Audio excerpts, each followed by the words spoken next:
Hello everyone.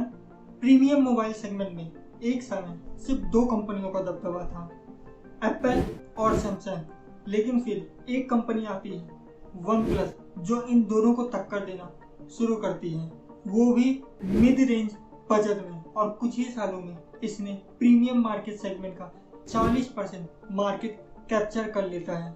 लेकिन फिर एक कंपनी जो अचानक राइज हुई थी, आज ऐसा क्या हो रहा है कि वो कंपनी का मार्केट शेयर 40% से घट के 20% पे रह गया है।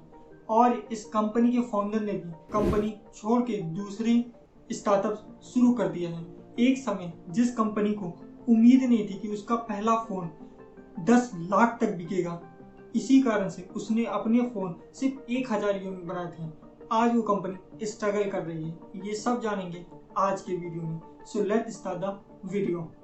कार्ल पाई वो ओप्पो में काम करते थे और उस समय उन्होंने एक चीज एनालाइज किया कि कुछ फोन तो ऐसे हैं जो कि मल्टी फीचर्स दे रहे हैं और कुछ फोन ऐसे हैं जो कि बेटर यूजर एक्सपीरियंस दे रहे हैं और सेफ्टी दे रहे हैं। लेकिन कई कम ही ऐसे फोन हैं जो इन दोनों का कॉम्बिनेशन प्रोवाइड कर रहे हैं, और जो फोन ऐसा कर रहे हैं वो बहुत ही ज्यादा प्रीमियम चार्ज कर रहे हैं। तो उन्हें यहाँ पर एक मार्केट में गैप दिखा कि ऐसे फोन बनाने का जो कि फीचर्स में भी अच्छे हों, यूजर एक्सपीरियंस में भी अच्छे हों और सेफ्टी में भी अच्छे हों। इसी कारण से उन्होंने अपनी जॉब को क्विट कर दिया और अपना खुद का कंपनी स्टार्ट करने का फैसला लिया, जिसका नाम उन्होंने रखा वन प्लस।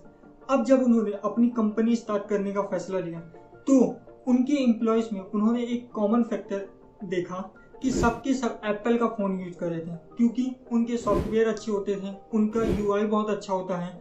लेकिन एप्पल की प्राइस बहुत ही महंगा होता है, जिसके कारण वो कई लोग अफोर्ड नहीं कर सकते थे। यहीं पर वन प्लस ने देख लिया कि वो एक ऐसा फोन बनाएंगे जो कि प्रीमियम हो, लेकिन उसकी प्राइस मिड रेंज में रखेंगे ताकि ज्यादा से ज्यादा लोग उनके फोन को अफोर्ड कर सकें। इसी सोच के साथ उन्होंने वन प्लस की शुरुआत की। लेकिन उन्होंने उससे पहले एक और चीज पे ध्यान दिया। उन्होंने ये देखा कि कुछ समय पहले तक 2010 के टाइम तक कि लोग फोन जाके ऑफलाइन खरीदते थे, लेकिन 2014 आते समय तक लोग फोन अब ऑनलाइन खरीदने लग गए थे, क्योंकि ई कॉमर्स का बूम आ चुका था। इसी कारण से उन्होंने डायरेक्ट फोन लॉन्च न करते हुए पहले एक ऑनलाइन कम्युनिटी बनाने की सोची, जहां पर वो टेक एंथुसियास्ट लोगों से उनकी राय ले सके, उनको कैसे फोन चाहिए, कैसे फीडबैक मिलेंगे, उसके आधार पे वो फोन बनाना चाहते थे। इसी कारण से उन्होंने अपनी एक कम्युनिटी लॉन्च की और वहां पर ढेर सारे लोगों से फीडबैक लिया करते थे, और इन्हीं फीडबैक के सहारे उन्होंने जो अपना पहला फोन लॉन्च किया वो सुपर हिट साबित हुआ। और क्योंकि उनकी कंपनी को ये उम्मीद नहीं थी कि ये फोन इतना सुपर हिट साबित होगा, इसीलिए उन्होंने सिर्फ 1000 यूनिट ही बनाए थे। लेकिन एक साल के अंदर अंदर इस फोन को 10 लाख से भी ज्यादा लोगों ने खरीदा, और इसके पीछे उन्होंने दो और जीनियस मार्केटिंग स्ट्रेटेजी भी लगाई थी। पहली ये स्ट्रेटेजी थी कि अगर आप फोन तभी खरीद सकते हैं जब आपका कोई फ्रेंड इसे रिकमेंड करेगा। दूसरा ये था कि अगर आप अपना पुराना फोन को क्रैश करेंगे तो आपको नया वन प्लस का फोन सिर्फ $1 में मिल जाएगा। इन कारणों से कई लोगों ने वन प्लस के फोन और ज्यादा खरीदे, और जब पहला फोन उनका सुपर हिट सक्सेस हो गया तो उन्होंने अपना दूसरा फोन लॉन्च करने का सोचा।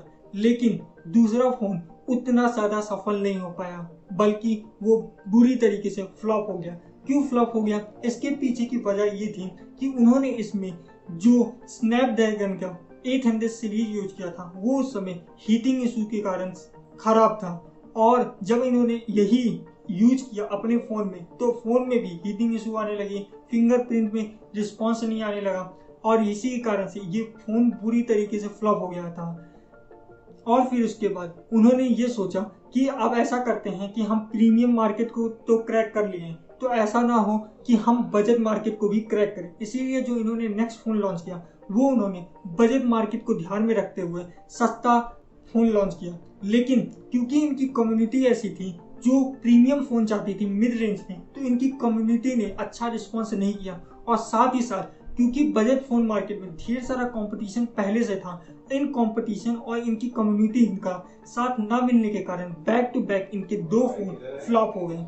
अब दो phone back to back flop होने के बाद वन प्लस फिर से अपनी कम्युनिटी के पास आता है, वहां पर फिर से वो फीडबैक लेता है, रिस्पॉन्स लेता है लोगों का, और उन रिस्पॉन्स पे वो नया फोन लॉन्च करता है वन प्लस 3, जो कि 28,000 में उस समय लॉन्च हुआ था। और ये सुपर हिट साबित होता है क्योंकि ये उनकी कम्युनिटी और लॉयल कस्टमर के फीडबैक पे बनाया गया था। उसके बाद उन्होंने वन प्लस 3T लॉन्च किया और वो भी सफल हो गया।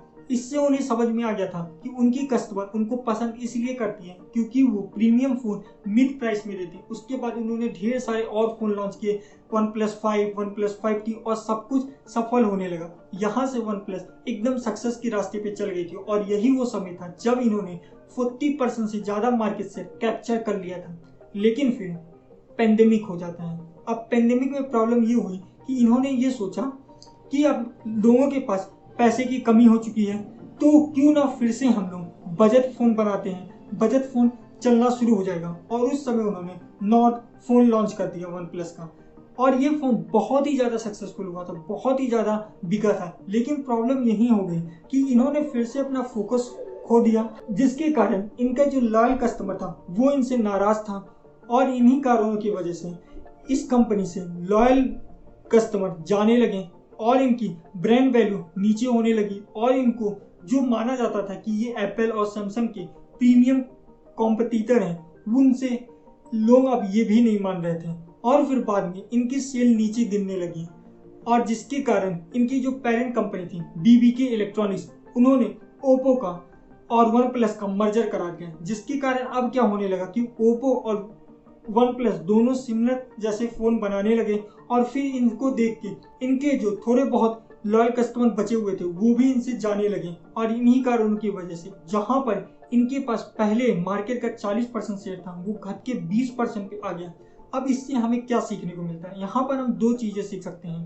पहली, ये वन प्लस से जो अच्छी चीज है कि अगर आप कम्युनिटी के बारे में अपने लॉयल कस्टमर से फीडबैक लोगे और उस पर काम करोगे तो आप सुपर हिट होगे। और वहीं अगर आप अपनी कम्युनिटी से जो फीडबैक मिला उससे अगेंस्ट पे जाके कुछ बनाओगे तो आप लॉस भी सहोगे। दूसरी, आपका फोकस और पर्पस जब आपके पास क्लियर हो उसी पे स्टिक रहना चाहिए। जैसे जब इनको पता चल गया था कि इनकी कस्टमर इनकी प्रीमियम फोन को मिड प्राइस पे खरीदने में पसंद करते हैं, और जब इन्होंने फिर से बजट फोन लॉन्च किया तो ही इनका सेल तो बहुत ज्यादा हुआ, लेकिन इनकी ब्रांड वैल्यू वहां से डूब गई। और ब्रांड वैल्यू बहुत ही ज्यादा इंपॉर्टेंट चीज होती है किसी भी कंपनी को ऊपर पहुंचाने में।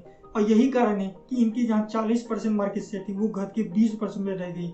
आई होप आपको ये वीडियो अच्छा लगा होगा। अगर आप ये जानना चाहते हैं कि पेटीएम इतना सक्सेसफुल कैसे है तो आप ये वाली वीडियो देख सकते हैं। मिलेंगे नेक्स्ट वीडियो में। Till then, good bye.